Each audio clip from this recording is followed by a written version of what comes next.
Bonjour. Aujourd'hui, enfin une nouvelle vidéo. Bah oui, après combien de temps? 3 mois? 4, 5, je ne sais plus, je ne sais même plus. Je suis désolée de tout ce temps.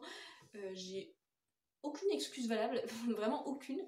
L'idée ce serait à présent de faire un concept un peu récurrent. Donc cette vidéo serait la première vidéo qui serait tout simplement de vous présenter mes 5 dernières lectures en roman. On va commencer aujourd'hui. J'espère que j'arriverai à tenir ce concept sur la longueur. Rien n'est moins sûr. Mais allez, on espère, on espère. Donc les 5 premières lectures, ça va être celle-ci. Et on commence maintenant. Le premier roman que je vais vous présenter, il s'appelle Je ne voulais pas vous faire pleurer de Charlotte Monnier, publié aux éditions Slalom. C'est l'histoire de Julie Anne, pas Juliane, mais Julie-Anne, qui a 15 ans, elle est anorexique et elle va aller dans un hôpital psychiatrique pour adolescents pour réussir à guérir de cette maladie. Ça raconte son parcours dans cet hôpital psychiatrique, les personnes qu'elle rencontre, les découvertes qu'elle fait, etc. C'est un roman qui est un peu dur, vu les sujets qu'il traite forcément. Je vais pas vous mentir, m'a pas marqué énormément. Je pense vraiment que, désolée pour lui, mais je vais l'oublier très vite. Voilà. J'ai pas grand chose à dire dessus en fait, c'est ça le truc, c'est que bon, oui, il était sympa, c'est une bonne lecture, il y a des moments touchants, etc. Mais bon, rien qui m'a transcendé. Alors ensuite, je vais vous parler de mon petit chouchou de cette sélection. Il s'agit de H tendre de Clémentine Mauvet, vous l'avez peut-être vu passer. Donc il est publié chez Sarbacane dans la collection Exprime, on peut voir le petit X ici. Je me remets bien. H tendre, qu'est-ce que ça raconte? Alors, H tendre, ça se passe dans un futur assez proche et la présidente de la République a déclaré que tous les jeunes entre la 3e et la 2e devraient faire une année de stage obligatoire dans une région autre que leur région d'origine. Et donc nous, on va suivre Valentin, qui a été envoyé un peu contre son gré dans une maison de retraite bien particulière, l'unité Mnémosyne, qui a la particularité de reconstituer le climat, l'ambiance, les objets, etc. des années 60 pour que les pensionnaires se rappellent de leur jeunesse. Et c'était extraordinaire. J'ai adoré ce livre. C'est un coup de cœur parfait. Et la première mission que Valentin va devoir accomplir dans ce centre, ça va être écrire à une pensionnaire pour lui dire que non, désolé, Françoise Hardy ne pourra pas venir chanter. Sauf que lui, il trouve ça trop triste et il va lui écrire que si, il l'assure personnellement, Françoise Hardy viendra chanter. Il va falloir qu'il se débrouille avec ça, évidemment.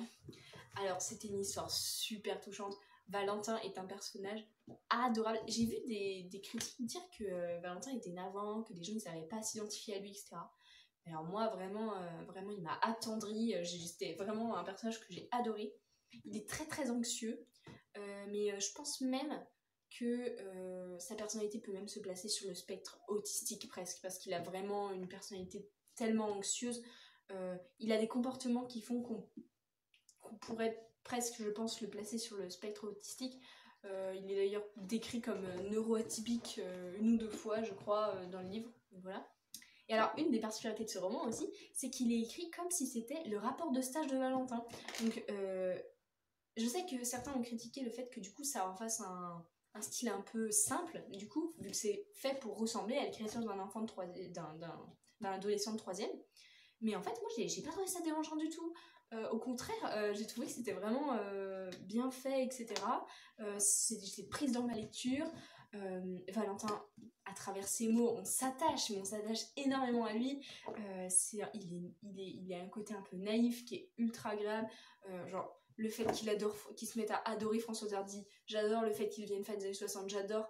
Le fait que tout chez Valentin, je l'adore. Voilà, d'accord. Alors, certes, il a parfois des réactions disproportionnées, notamment auprès de son père et de sa belle-mère, mais disons que c'est le seul point négatif du personnage. Sinon, je ne comprends pas les gens qui n'ont pas aimé Valentin. Voilà, j'ai adoré Valentin, du début à la fin.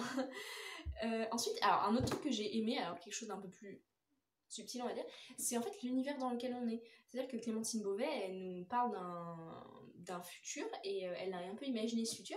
Et alors, il n'y a rien d'influence sur l'histoire en soi, on a plein de petites notes, de petites choses qui font qu'on comprend qu'il y a des trucs un peu différents. Par exemple, on comprend, déjà on a une présidente de la République qui est, on ne sait pas qui elle est, son nom ni rien, mais on sait qu'elle est, apparemment, elle a des origines, des origines, elle a un nom qui c'est un étranger, je crois que c'est ça qui est dit dans le roman. On sait que par exemple le Royaume-Uni n'existe plus, il n'y a plus que l'Angleterre parce que les autres pays se sont séparés de l'Angleterre. On sait que l'Angleterre est devenue un pays pauvre parce qu'ils ont perdu toute leur... parce qu'ils ont usé toute leur richesse, enfin leur production, leur production au sol, etc. J'ai perdu le mot, mais ça va me revenir. Et on sait par exemple qu'en Europe, il y a une loi qui a été votée qui fait que les véhicules à pétrole sont interdits. Plein de petits trucs comme ça. Alors pour ça, je vous conseille, qui fait de l'autopromotion, d'aller voir mon blog. Je vais bientôt sortir un article sur ce roman et je détaille un peu plus tous les petits indices que j'ai réussi à piocher dans le récit sur ce monde-là. Et moi, c'est le genre de truc que j'adore, quoi. Je passe à la chasse aux indices et j'adore essayer d'imaginer un peu comment est le monde à ce moment-là, etc. Et c'est plein de petits trucs qui n'ont pas d'incidence sur l'histoire, mais qui au final réussissent à créer un univers, etc. Et ça, vraiment, ça j'ai adoré. J'ai trouvé ce livre ultra attachant, il m'a mis dans une super bonne humeur, il m'a mis le sourire aux lèvres, il y a plein de moments qui m'ont ému, il y a des moments il y a des moments touchants, il y a des moments mais drôles, il y a des moments où j'explosais de rire en pleine lecture. Vraiment, je vous conseille à tendre, vous ne le regretterez pas. Lisez ce livre. Suivant. Alors, le troisième livre que je vais vous présenter, c'est un livre que j'ai lu pour les cours. C'est un livre de Luis Sepulveda. Je suis désolée si je fais des fautes. Moi, j'ai fait allemand, hein, pas espagnol. Et c'est l'histoire d'une mouette et du chat qui lui apprit à voler, publié par les éditions Métaillé et Seuil. C'est une collaboration. Et moi, j'ai la version illustrée par Miles Hyman. Donc, c'était un livre que j'ai bien aimé. Alors, étonnamment. Pourquoi étonnamment? Parce que pour ce cours-là, qui est un cours de littérature jeunesse, j'avais plusieurs livres à lire et tous me tentaient, sauf celui-là. Vraiment, c'est celui qui me donnait le moins envie. Je ne sais pas pourquoi, il ne me donnait pas envie. Et au final, bonne surprise par rapport à mes attentes, à mes peurs, entre guillemets, j'étais pas non plus terrorisée. Hein. Donc c'est l'histoire de Zorbas, un chat qui est qualifié de grand, noir et gros. C'est pas moi qui le dis. Et il y a une mouette arrive un jour sur son balcon. Elle vient de se prendre une marée noire et elle lui fait, juste avant de mourir, elle lui fait promettre de s'occuper de son œuf, de le couver, de protéger le poussin, de ne jamais le manger et surtout, quand l'oiseau sera en âge, de lui apprendre à voler. Et donc Zorbas va avec tous ses amis les chats du port essayer de trouver une solution pour apprendre à ce chat à voler, à ce chat. Oh là là, je vais jamais arriver. Pour apprendre à cette mouette à voler. Voilà, ça c'est l'histoire de ce livre. J'ai bien aimé, mais sans plus. C'était sympa, j'ai bien aimé. J'ai trouvé qu'il y avait un aspect conte philosophique qui était agréable. J'ai trouvé le style agréable, fluide à lire, sympa, tout ça. Mais il n'y a pas eu non plus une connexion incroyable. Disons que j'ai bien aimé, c'était une bonne lecture, j'étais contente de l'avoir lu, etc. Mais c'est pas le livre que s'il m'avait pas été proposé en cours, j'aurais pas été de moi-même le lire. Et je suis pas sûre que... imaginons, je l'ai lu à la médiathèque par exemple, c'est pas le genre de livre où je me serais dit oh, il faut absolument que je me l'achète pour moi maintenant. Alors. Suivant donc. Alors le livre suivant c'est La tête sous l'eau par Olivier Adam, je ne sais pas, publié par Robert Laffont. Alors c'est l'histoire d'un garçon, j'ai perdu son nom, je suis désolée, ce n'est pas écrit sur la plateforme de couverture. J'ai cherché mais j'ai eu la flemme de tout relire. Mais en tout cas un garçon dont malheureusement la sœur a disparu depuis plusieurs mois et enfin on la retrouve et on découvre qu'elle a été séquestrée pendant plusieurs mois je crois, hein, voilà. Et en fait, donc ça raconte comment surmonter le traumatisme, comment est-ce que sa sœur va surmonter le traumatisme, comment la famille va prendre cette nouvelle terrible, va réussir à s'en sortir, vont-ils réussir à s'en sortir ensemble, etc. C'était un livre assez émouvant, mais moi, je sais pas, ça m'a pas choquée, j'ai pas eu de frissons, j'ai bien aimé, mais je me suis sentie très, très détachée de ce livre en fait. C'est-à-dire que je le lisais en me disant oh, c'est horrible, mais je me disais pas oh, c'est horrible, ça peut arriver à n'importe qui. J'arrivais pas à ressentir de vraies connexions. Pareil, voilà, j'avais aucune empathie ni connexion, ni avec le personnage principal qui parle, ni avec sa sœur, ni avec aucun personnage vraiment. Voilà, du coup, c'était une bonne lecture. Je pense que pour des gens qui recherchent des livres sur ce sujet très difficile, etc., pourraient être intéressés. Mais moi, ça n'a pas été... Enfin, oui, voilà, c'était sympa, mais je l'oublierai. C'est sûr, à 100%. D'ici 2 mois, dites-moi alors, la tête sous l'eau, et je me rappellerai même plus de ce livre. Dommage. Suivant, le dernier livre que je vais vous présenter aujourd'hui, c'est La fille qui pouvait voler de Victoria Forrester, publié en France chez Lumen. Ce roman est construit en 2 parties. La première partie, je vous l'ai raconté. La deuxième partie contiendra des spoilers, donc vous aurez une petite marque, normalement de ce côté-là. Je vais faire en sorte que ce soit de ce côté-là, parce qu'il y a le mur blanc, c'est pratique. Avec écrit spoiler tout du long, comme ça, si vous voulez lire ce livre, il faudra que vous zappiez cette partie. On découvre l'histoire de Piper qui peut voler. Elle peut voler depuis son enfance, elle a toujours pu voler, et ce n'est aucun problème pour elle. Et un jour, alors qu'elle est remarquée, il y a une organisation secrète qui s'approche d'elle et qui lui propose de venir faire son éducation dans une école où il y a plein d'autres enfants extraordinaires comme elle. Et elle va la suivre, etc. Donc ça c'est le pitch de base. Dans la deuxième partie, c'est là que les spoilers arrivent, on découvre qu'en fait cette école où tout semble en apparence si merveilleux, etc., c'est en fait un centre qui a pour but d'effacer la normalité de ce monde. Pas la normalité, mais elle, apostrophe, anormalité. Voilà. La normalité de ce monde, en fait, le but c'est de rendre des choses qui sont extraordinaires, qui ne sont pas normales, de les rendre normales. Voilà. Et les enfants aussi, finalement. Et en fait, j'ai bien aimé, hein, vraiment, c'était une super chouette lecture, un truc super sympa, ça se lisait vite en plus, facilement, tranquillou.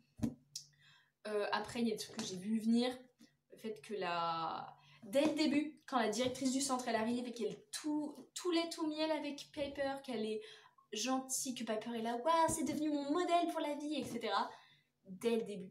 Dès le début, je me suis dit, elle, c'est la méchante. C'est sûr à 100% que c'est la méchante. Et puis après, il y a eu 2-3 scènes, je me suis dit, ah non, peut-être que mon esprit n'y est. Non, je m'étais pas trompée, hein, c'est bien une méchante. J'ai beaucoup aimé le personnage de Conrad, qui était mon personnage préféré. Après, il y a 2 Conrad. Hein. Il y a le Conrad de la première partie où Piper sait pas encore ce qui se passe. Connard. Je n'ai pas d'autres mots, je suis désolée. Je n'ai pas d'autres mots, vraiment. Il harcèle les gens, il frappe sans raison, il le décrit comme méchant, mauvais, nickel. Le Conrad de la deuxième partie devient d'un coup adorable, qu'est-ce qui se passe? Après, il y a des raisons, bien sûr, mais voilà. D'ailleurs, le fait qu'il est méchant parce qu'en fait, il essaie de réveiller l'esprit de ses camarades. Oui, d'accord, ça n'excuse pas tout, hein. Après, j'ai été choquée parce qu'il y avait des trucs un peu violents dans ce livre quand même. Enfin, pour la littérature jeunesse, c'est des trucs qu'on n'a pas forcément l'habitude de voir, genre de la torture. Et de la vraie torture, hein. Piper, elle se fait torturer psychologiquement et physiquement pendant une partie du roman. Waouh! Mais malgré tout, je pense que ce n'est pas dérangeant, c'est un sujet... c'est un sujet intéressant, si j'ose dire. Enfin, disons que c'est amené de manière intéressante et pertinente. Voilà, les personnages sont mignons. Vraiment, c'était vraiment une chouette lecture. Je pense que ça peut vraiment intéresser des enfants et jeunes adolescents sans problème. Cette couverture est magnifique, hein, vraiment. Je ne sais pas si c'est la couverture aussi, je ne sais pas si c'est aussi la couverture américaine ou pas. Alors, ils disent illustration de Marine Gosselin. Peut-être l'illustration française du coup, parce que le nom semble assez français. Je ferai des recherches, je le noterai quelque part sur cet écran. Donc voilà, une chouette lecture, c'était vraiment sympa, je vous le conseille. Donc voilà pour ces 5 lectures. C'est tout pour aujourd'hui, merci d'avoir regardé cette vidéo, et désolée encore pour le retard.